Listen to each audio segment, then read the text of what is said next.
अपने इस मर्त्य शरीर को त्याग कर भगवान के परम धाम को प्राप्त नहीं हो जाते, हम यहीं रहेंगे। ये कह रहे कौन? हाँ, मुनि भी कह रहे हैं और भगवान सुखदेव गोस्वामी। श्री कृष्ण के विषय में सुनने को इच्छुक महाराज परीक्षित ने एक बार पुनः ऋषियों को संबोधित किया।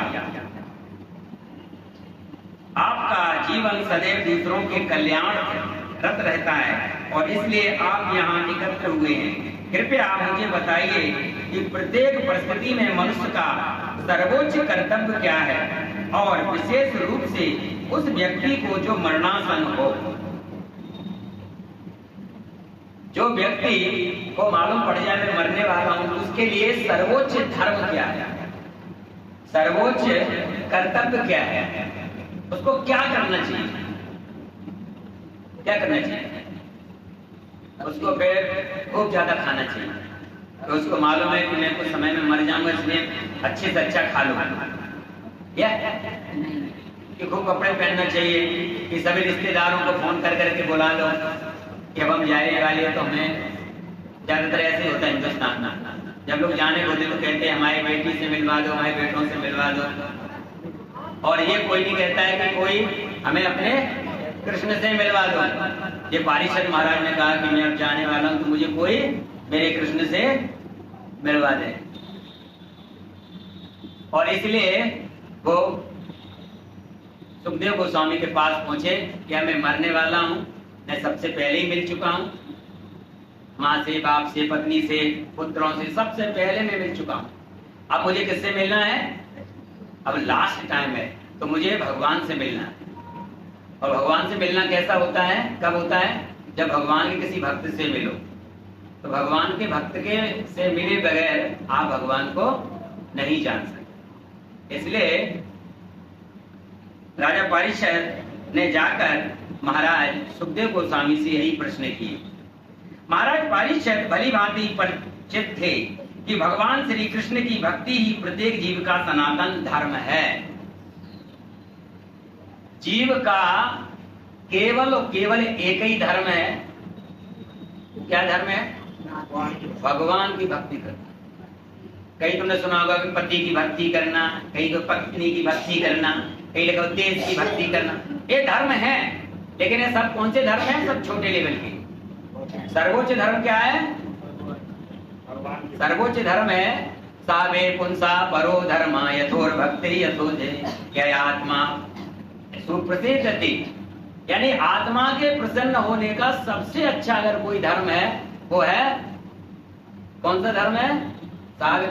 यथोर यथोज, भगवान यथोज, भगवान के नाम है।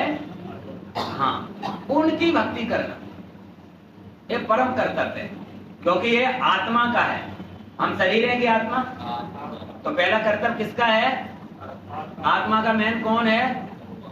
तो पहले हमें किससे मिलना चाहिए, किसके बारे में जानना चाहिए? हाँ, तो हमारा इसीलिए भगवान भगवत गीता में कह रहे हैं, भगवान ने सब कुछ बता दिया शुरू अध्याय में। हाँ, ऐसा भी करिए, देश के प्रति भी बता दिया, समाज के प्रति, माँ बाप के, सबके प्रति कर्तव्य बता दिए। कर्तव्य क्या है?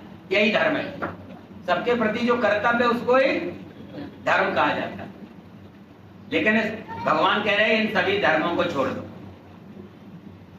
सर्वधर्मान परित्याजकम माम एकम शरणम। अब तुम इन सब धर्मों को छोड़ो। ये भगवान किससे कहते हैं? सबसे नहीं कहते हैं, ये केवल भक्त से कहते हैं। जो भक्त रियल में भगवान के प्रति कुछ कर्तव्य करना चाहता है उससे कहते। भगवान को जरूरी नहीं है। नहीं, भगवान ये नहीं कहते कि मनुष्याणाम सहस्रकृत्य सिद्ध्यति तततामापि सिद्ध्यानाम कश्चन विदित।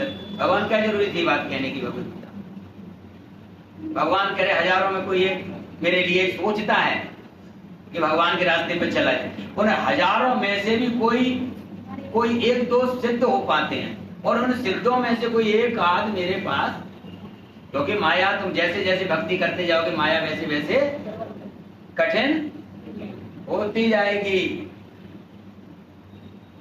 और एक बात ध्यान रखना, जब तुम माया को छोड़ने की कोशिश करना तुम देखना उसी समय माया तुमको और पकड़ने लगे, माया के प्रति तुम्हारा अट्रैक्शन और बढ़ने लगेगा। अब बताओ कैसे छोड़ पाओगे फिर माया को? तो माया को छोड़ने का सबसे सरल उपाय है कि भगवान के प्रति कैसे भी हाईएस्ट आसक्ति पैदा करना। अगर तुमने भगवान के प्रति आसक्ति तो फिर दुनिया तुम्हें अच्छी लगी। तुमने देखा होगा लोगों की जब शादी हो जाती तो अपने माँ बाप कैसे छोड़ देते? क्यों? क्योंकि अब उनको पत्नी या बच्चों के प्रति आसक्ति ज्यादा हो गई।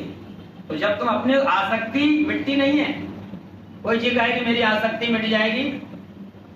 राग और वैराग्य में कोई ज्यादा अंतर नहीं है, बस वैराग्य माने कि दुनिया से है लेकिन भगवान से राग ही है। अभी अपना राग किससे है? दुनिया से। फिर दुनिया से वैराग और भगवान से राग है। राग माने आसक्ति। तो भगवान के प्रति आसक्ति ही भक्ति है। अगर आपके प्रति अगर एक बार भगवान के प्रति आसक्ति हो गई, फिर आप जो कुछ करेंगे वो फिर क्या होगा? वो फिर भक्ति, हर काम भक्ति। तो लोग कहते हैं माया, माया के बारे में सुना तो ज्यादा लोग कहते हैं कि माया किसे कहते हैं? कोई बताएगा यहाँ? माया माने